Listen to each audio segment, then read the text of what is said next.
एक आदमी जिसने 20 साल तक जेल की दीवार खोदी और किसी को पता भी नहीं चला। कैसे? आज मैं आपको उसकी असली कहानी सुनाने वाला हूँ। कहानी की शुरुआत में हम एक जेल को देखते हैं जिसका नाम द शैंक रिडेंशन है। ये दुनिया की सबसे सिक्योर तरीन जेल है। इस जेल में हजारों कैदी हैं, लेकिन आज तक इस जेल से कोई भी कैदी फरार नहीं हो सका, क्योंकि इस जेल की सिक्योरिटी बहुत ही ज्यादा स्ट्रिक्ट है। इस जेल में ऐसे कैदी भी हैं जिन्होंने अपनी पूरी जिंदगी इसी जेल में बिता दी, लेकिन इन्हें इस जेल से भागने का ख्याल तक नहीं आया, क्योंकि इस जेल से भागने की कोशिश करने वाले कैदी की सजा सीधा मौत है।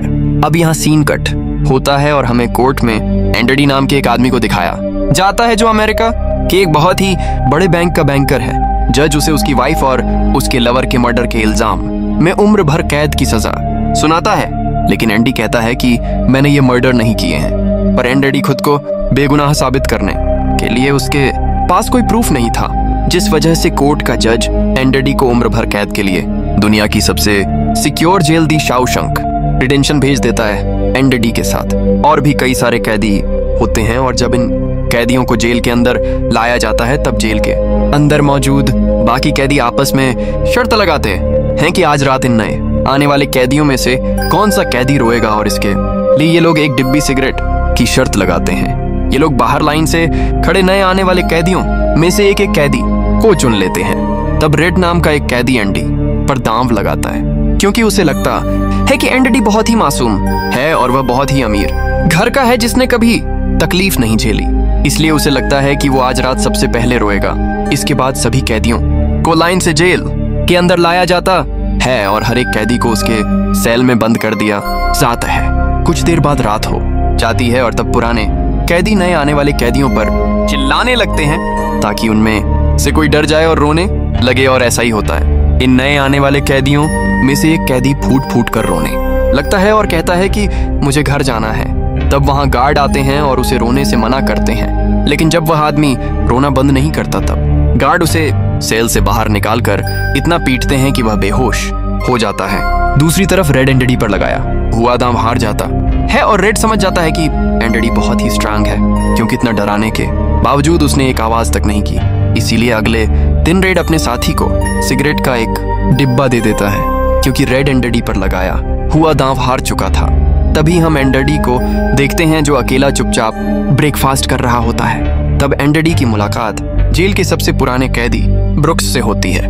ब्रुक्स को यहाँ इस जेल में लगभग 5 साल पूरे होने वाले हैं। एंडरडी समझदारी से ब्रुक्स से इस जेल के सभी छोटे बड़े रूल्स और हर एक कैदी के बारे में जानने की कोशिश करता है। तब ब्रुक्स एंडरडी को जेल का हर एक सीक्रेट पता देता है और वह एंडरडी से कहता है कि अगर तुम्हें जेल के बाहर से कुछ मंगवाना हो तो रेड नाम के कैदी के पास जाना। ये सुनते ही एंडरडी भी इंतजार नहीं करता और वह सीधा रेड के पास पहुंच जाता है और रेड से कहता है कि मैंने सुना है तुम बाहर से किसी भी चीज को अंदर मंगवा सकते हो। तब रेड कहता है हाँ, मैं मंगवा सकता हूँ, लेकिन ऐसी चीज जो यहाँ से भागने या फिर किसी को मारने में काम ना आती हो। एंडरडी रेड से कहता है कि मुझे हैमर यानी एक हथौड़ा चाहिए। हथौड़े का नाम सुनते ही रेड कहता है कि तुम्हें हथौड़ा ही क्यों चाहिए, क्या तुम हथौड़े से किसी को मारने वाले तो नहीं हो? तब एंडरडी कहता है नहीं, मैं किसी को मारने वाला नहीं हूँ, मेरा यहाँ कोई भी दुश्मन नहीं है। ये सुनकर रेड कहता है कि तुम्हारा यहाँ दुश्मन तो नहीं है, लेकिन जल्द ही कुछ लोग तुम्हारे दुश्मन बनने वाले हैं। वो कुछ लोगों की तरफ इशारा करके एंडरडी को वार्न करता है कि इन लोगों की गंदी नजर तुम पर है, इसीलिए इनसे बचकर रहना। अगले दिन एंडरडी के कहने पर रेड उसके लिए हैमर मंगवा देता है, और जब वह हथौड़ा देखता है तो रेड हंसने लगता है, क्योंकि हथौड़ा साइज में बहुत ही छोटा होता है। और रेड मन ही मन सोचता है कि इस हथौड़े से जेल में सुरंग बनाने में 600 साल लग जाएंगे। इसके बाद रेड ब्रुक्स के जरिए एंडरडी के सेल तक हथौड़ा पहुंचा देता है। ऐसे ही दिन बीतते हैं, और एक दिन जब एंडी एल्ड्री में काम कर रहा होता है तब वह 3 लोग जिनकी एंडरडी पर गंदी नजर होती है वो एंडरडी को पकड़ लेते हैं। एंडरडी उनसे अपने आप को छुड़ाने की कोशिश करता है, पर 3 लोगों को वह अकेले कंट्रोल नहीं कर पा रहा था। इसलिए ये तीनों पहले एंडरडी को खूब पीटते हैं और फिर एंडरडी के साथ गलत करते हैं। ये सिलसिला इसी तरह चलता रहता है। यह लोग हमेशा एंडरडी को पकड़ते और फिर उसे मारकर उसके साथ गलत करते रहते। इस तरह से 2 साल बीत जाते हैं और एक अनाउंस होता है कि छत की मरम्मत के लिए कुछ लोगों की जरूरत है। यहाँ कैदियों की एक टीम छत के काम के लिए तैयार हो जाती है जिसमें रेड और एनडीटी भी शामिल होते हैं। ये लोग सब अपने काम पर लग जाते हैं और छत पर उनकी देखभाल की जिम्मेदारी एक बहुत ही सख्त सिक्योरिटी गार्ड की होती है जिसका नाम हेडली है। हेडली बहुत ही स्ट्रिक्ट इंसान है जो जरा सी गलती पर कैदियों को बहुत बुरी तरह पीटता है। जब सभी कैदी छत पर काम कर रहे होते हैं तब हेडली थोड़ा परेशान होता है और अपने साथियों से कहता है कि मेरे भाई की हाल ही में मौत हुई है जिसके अकाउंट में 100 पड़े हैं। अब मेरे भाई का मेरे अलावा इस दुनिया में और कोई नहीं है, इसलिए उसके पैसे पर मेरा हक बनता है। लेकिन परेशानी की बात यह है कि जब मैं इन $100 को अपने अकाउंट में ट्रांसफर करूंगा तब सरकार मुझसे टैक्स के रूप में सारे पैसे ले लेगी। एडली जब अपने साथियों से यह बातें कर रहा था तब एनडीटी भी इसकी सारी बातें सुन लेता है। एनडीटी जो कि एक बहुत बड़ा बैंकर है, उसे पता था कि इन पैसों को बिना गवर्नमेंट को टैक्स दिए कैसे निकाला जा सकता है। इसके बाद एनडीटी बिना सोचे हेडली के पास जाता है और उससे कहता है कि क्या तुम अपनी बीवी पर भरोसा करते हो।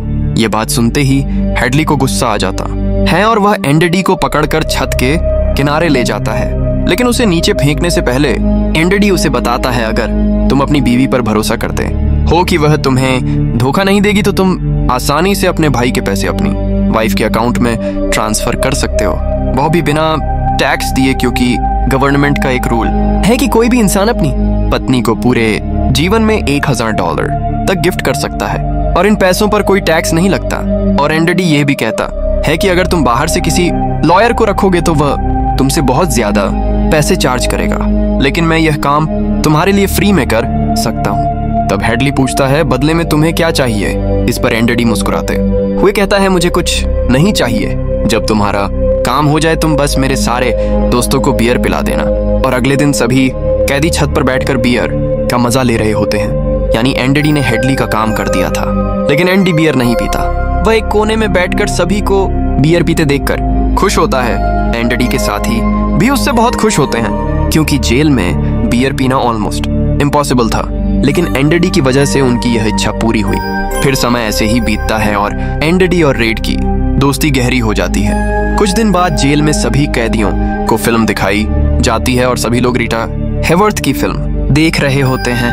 तब एनडीटी रेड के पास आकर कहता है मुझे रीटा हेवर्थ का एक बड़ा पोस्टर चाहिए।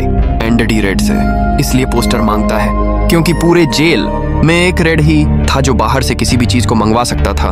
इसके बाद एनडीटी बाहर निकलता है, लेकिन जैसे ही वह बाहर आता है वहां वहीं 3 लोग खड़े होते हैं जो एनडीटी के साथ गलत करते थे। वे एनडीटी से कहते हैं चलो हमारे साथ, लेकिन इस बार एनडीटी मना कर देता है। एनडीटी के मना करने पर वह लोग उसे पकड़ लेते हैं और उसके साथ जबरदस्ती करने की कोशिश करते हैं, लेकिन एनडीटी भी उनका मुकाबला करता है। पर वो लोग 3 होते हैं जिस वजह से वह एनडीटी को बहुत ही बुरी तरह से पीटते हैं। पर आज ये लोग एनडीटी के साथ कुछ कर नहीं पाते, लेकिन एनडीटी को ये लोग इतना मारते हैं कि एनडीटी 1 महीने के लिए अस्पताल में चला जाता है और साथ ही वह आदमी जिसने एनडी को मारा होता है उसे 1 हफ्ते के लिए काल कोठरी में डाल दिया जाता है। 1 हफ्ते बाद जब वह वापस अपने सेल में आता है तो वहां पर वही ऑफिसर होता है जिसका एनडीटी ने $100 का टैक्स बचाया था, और इस ऑफिसर को किसी ने बता दिया था कि एनडीटी को इस आदमी ने इतना मारा है कि वह बेचारा 1 महीने के लिए अस्पताल में चला गया है।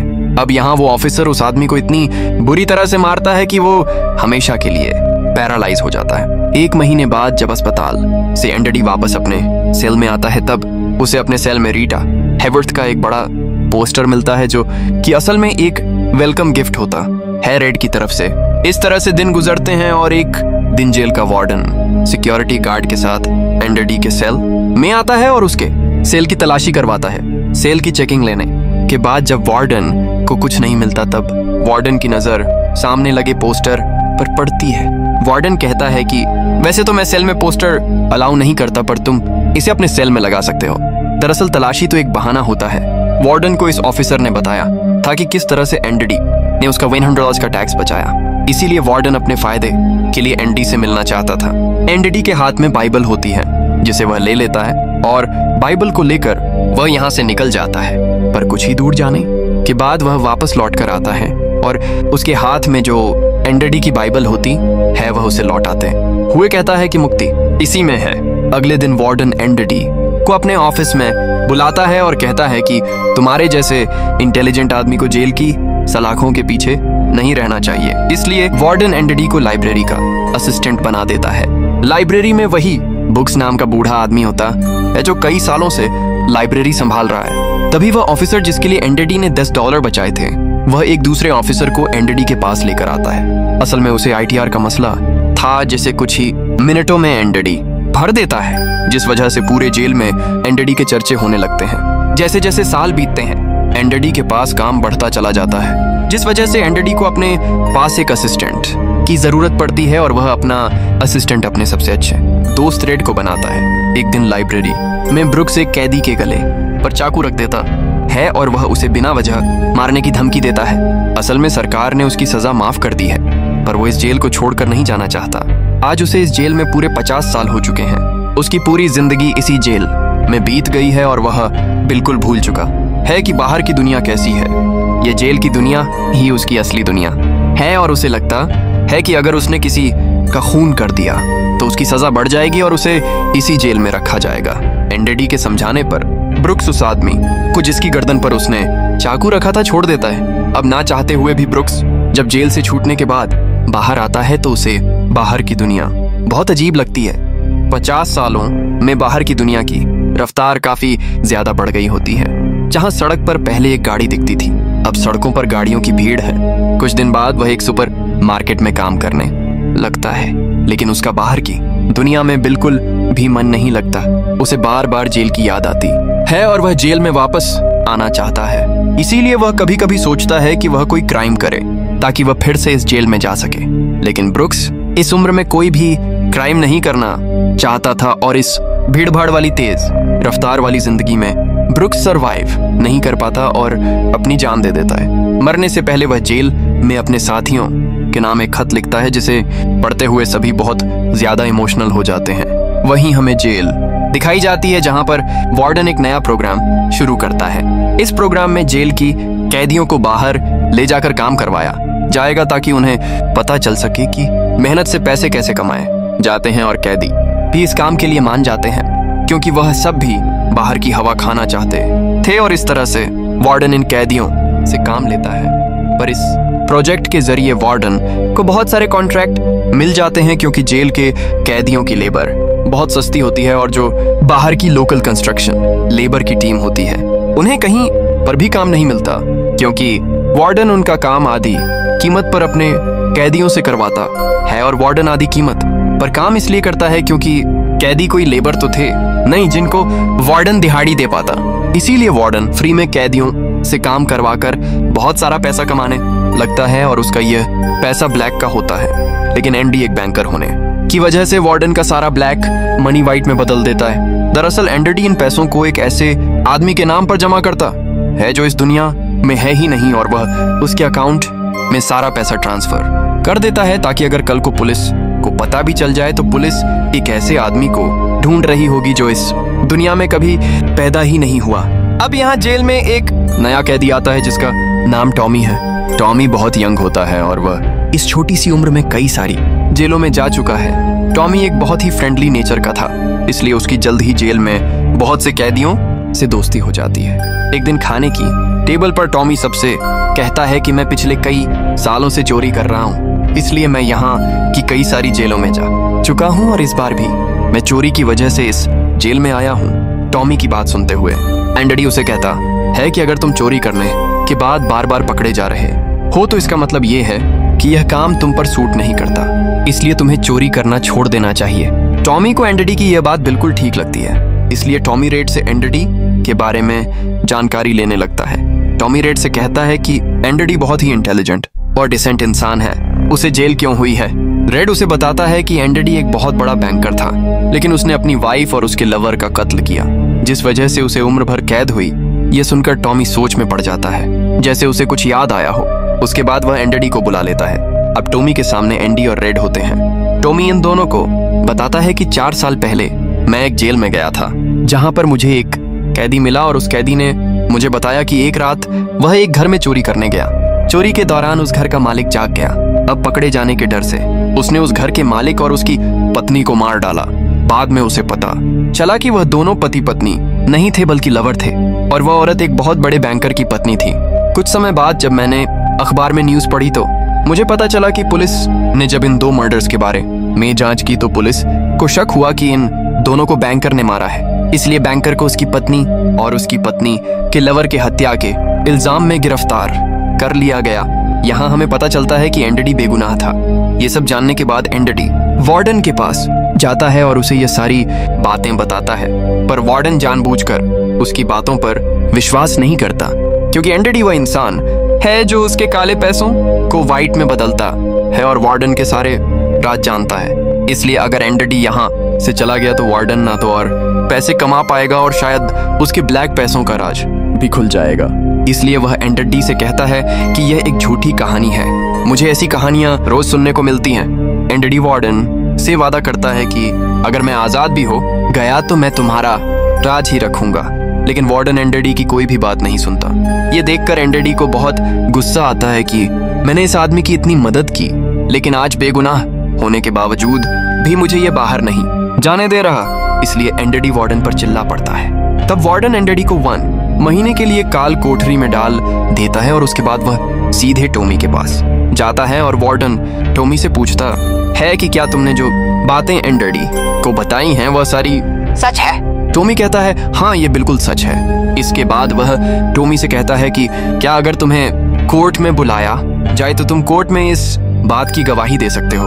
तब टॉमी कहता है हाँ मैं इसके लिए तैयार हूँ। यह सुनते ही वार्डन ऊपर गार्ड को इशारा करता है और वह गार्ड टॉमी को गोलियों से छलनी कर देता है। इसके बाद वार्डन एंडडी के पास जाता है और उसे कहता है कि टॉमी ने भागने की कोशिश की थी इसलिए उसे गोली मार दी गई, लेकिन एंडडी समझ जाता है कि टॉमी को क्यों मारा गया और एंडडी मन ही मन सोचता है कि वार्डन बहुत ही घटिया इंसान है। एंडडी वार्डन से कहता है कि आज के बाद मैं तुम्हारा काम कभी नहीं करूंगा। तब वार्डन कहता है कि मेरा काम तो तुम्हें ही करना पड़ेगा, वरना मैं ये जेल तुम्हारे लिए नरक बना दूंगा। और जाते हुए वार्डन सिक्योरिटी गार्ड से कहता है कि उसे 1 और महीने के लिए काल कोठरी में रखो। काल कोठरी एक बहुत ही खौफनाक जगह थी जहां काले अंधेरों में कैदी को पूरे 1 महीने रहना पड़ता था। अब एंडी इस काल कोठरी में 1 महीना तो बिता चुका था, लेकिन अब उसे 1 और महीना उसी अंधेरे वाले छोटे से कमरे में बिताना पड़ेगा। बाहर पूरे जेल में यह खबर फैल जाती है कि एंडडी उस गुनाह की सजा काट रहा है जो उसने कभी किया ही नहीं था। जेल के अंदर मौजूद सभी कैदियों को एंडी के लिए बहुत दुख होता है। अब काल कोठरी में पूरे 2 महीने गुजारने के बाद जब एंडडी बाहर आता है तो रेड उसके पास आता है। एंडडी रेड से पूछता है कि क्या तुम कभी इस जेल से बाहर निकल पाओगे।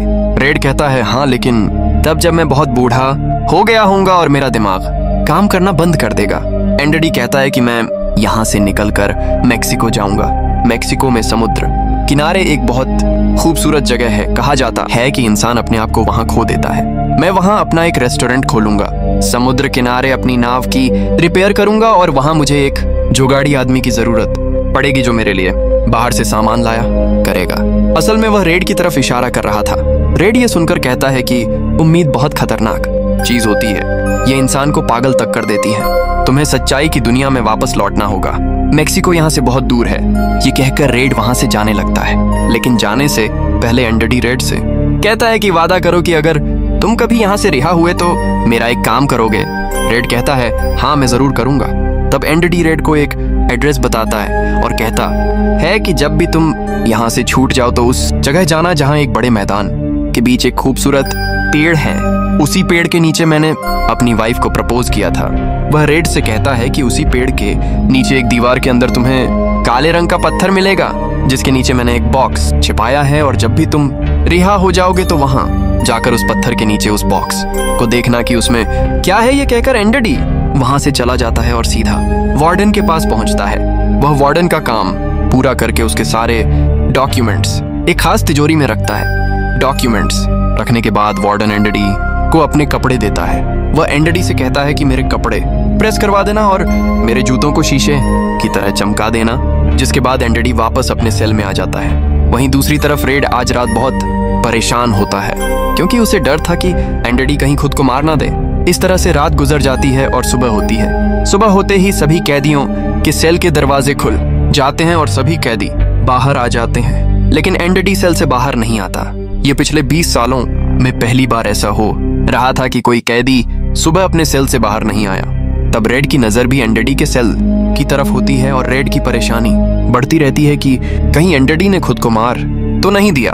तभी एक गार्ड बहुत गुस्से में एंडेडी के सेल की तरफ जाता है, लेकिन वहां पहुंचकर जब वह देखता है तो उसकी आंखें खुली रह जाती हैं, क्योंकि अंदर सेल में कोई भी नहीं था और एंडेडी वहां से फरार हो चुका था। अब हम वार्डन को देखते हैं जो अपने जूते पहनने के लिए निकालता है, लेकिन उस बॉक्स में उसके नहीं बल्कि एंडेडी के पुराने जूते होते हैं। और तभी पूरे जेल में सायरन बजने लगता है और यह सायरन होता है किसी कैदी के भागने का। वार्डन तेजी से एंडेडी के सेल में जाता है और वहां वह देखता है कि एंडेडी नहीं है। इसके बाद वह सिक्योरिटी गार्ड से कहता है कि जाओ और रेड को बुला कर लाओ, क्योंकि वह हमेशा एंडी के साथ रहता था। यहाँ पर रेड को भी बुलाया जाता है। वार्डन रेड से पूछता है कि यह एंडेडी कहाँ है। रेड कहता है कि मुझे क्या पता। इस बात पर वार्डन को बहुत गुस्सा आता है। वह कहता है क्या वह कोई भूत था जो रातों रात यहाँ से गायब हो गया। गुस्से में वार्डन वहां पड़े पत्थर उठाता है और उनसे गार्ड्स और रेड को मारने लगता है और एक पत्थर वह उस पोस्टर पर भी मारता है जो दीवार पर लगा होता है, पर पत्थर टकराकर नीचे नहीं गिरता बल्कि पोस्टर के आर पार हो जाता है। और जब वार्डन उसके अंदर हाथ डालता है तो देखता है कि एंडेडी ने वहां एक बहुत बड़ी सुरंग बना रखी थी, जिसे देखकर सब हैरान हो जाते हैं, क्योंकि यह दीवार बहुत मजबूत होती है। बिना मशीन के इस दीवार में सुरंग बनाना लगभग नामुमकिन था, पर एंडेडी ने नामुमकिन को मुमकिन कर दिखाया और यहाँ से फरार हो गया। इसके बाद सभी गार्ड्स वहां जाते हैं जहां से एंडी बाहर निकला था। वहां उन्हें एंडेडी के पुराने कपड़े और वह हथौड़ी मिलती है जो आज से 20 साल पहले एंडेडी ने रेड से मंगवाई थी। यह वही हथौड़ी होती है जिससे पिछले 20 सालों से एंडेडी अपनी सेल की दीवार में सुरंग बना रहा था। 20 सालों से एंडेडी ने यह काम इतनी बारीकी से किया कि किसी को पता तक नहीं चला। साथ ही दीवार से जो भी मिट्टी निकलती थी वह उसे अपनी जेब में रखकर ग्राउंड में बिखेर देता था। एंडेडी ने आखिरी बार जब वार्डन के लिए काम किया था तो वो वार्डन के काले पैसों के सारे डॉक्यूमेंट्स अपने पास रख लेता है और उसके पास जो उसकी बाइबल होती है वह उसे वार्डन की नजरों के सामने चालाकी से उसकी तिजोरी में रख देता है। और एंडेडी वार्डन को ऐसे दिखाता है कि जैसे ये बाइबल नहीं बल्कि उसके डॉक्यूमेंट्स हैं। साथ ही वार्डन ने जो अपने कपड़े उसे प्रेस करने के लिए दिए थे, एंडी पहले वार्डन के कपड़ों को पहनता है और फिर उसके ऊपर अपने पुराने कपड़े पहन लेता। आखिर में कई सालों बाद रेड को पैरोल मिल जाती है। वो बाहर आता है, लेकिन आजादी उसके लिए भी आसान नहीं होती। हर रात उसे एंडी की याद आती है, वो छोटा सा सपना। एक दिन रेड वही रास्ता पकड़ता है जो एंडी ने छोड़ा था, वही पेड़, वही पत्थर और उसके नीचे एक छोटा सा डिब्बा जिसमें एंडी का पत्र था। अगर तुमने उम्मीद नहीं छोड़ी तो एक दिन हम जरूर मिलेंगे। रेड आखिरकार मैक्सिको पहुंचता है। समुद्र किनारे एंडी अपनी नाव ठीक कर रहा होता है और सालों बाद उन दोनों दोस्तों की मुलाकात होती है। और बस यही है शॉशैंक रिडेम्पशन की सबसे बड़ी सीख। और दोस्तों, यही थी उस आदमी की कहानी जिसने 20 सालों में सिर्फ दीवार नहीं तोड़ी बल्कि किस्मत बदल दी। अगर आपको ये कहानी पसंद आई हो तो वीडियो को लाइक और चैनल को सब्सक्राइब जरूर करें। हम फिर मिलेंगे एक और रोमांचक मूवी एक्सप्लेन्ड के साथ।